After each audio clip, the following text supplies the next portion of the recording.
Yesterday's announcement is the culmination of a long process. I know there is a lot of political discourse about the need to renegotiate the DSA. Now, there's an issue of semantics here because you can't renegotiate a DSA, which is a debt sustainability analysis, which is a methodology. You can renegotiate the debt.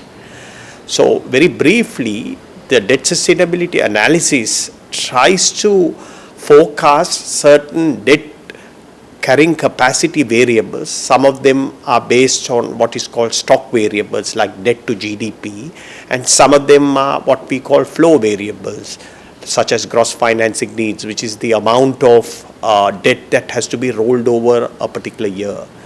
So many of these variables don't have a red line, but there is an understanding of what is sustainable, and the IMF basically has done this debt sustainability analysis. Now, yesterday's announcement basically is an in principle agreement with the commercial creditors of the debt restructuring. This technically is not coming out of bankruptcy. The real coming out of bankruptcy is that we are under what you call a selective credit rating.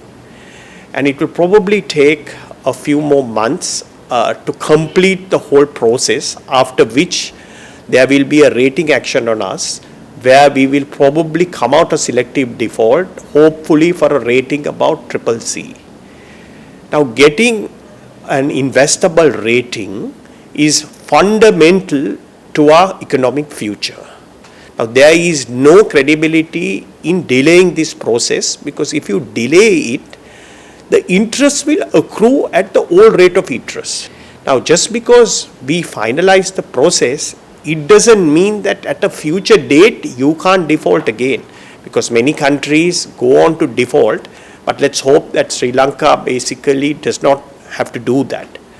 Now, the important thing is that coming into 2028, large amount of our restructured debt has to start to be paid off. So, it is very important that our debt carrying capacity is increased before 2028 so that we regain access to the international markets, because a country never really pays down its debt. It borrows again to refinance. Just like a company, it's all about refinancing the debt. So the most important criteria is that we have to increase economic growth. So what has been achieved yesterday is a huge game changer in the path to debt sustainability. We have to move forward, because the most important thing is to grow the economy, and if we get our rating back, it will lift a huge cloud that is inhibiting Sri Lanka.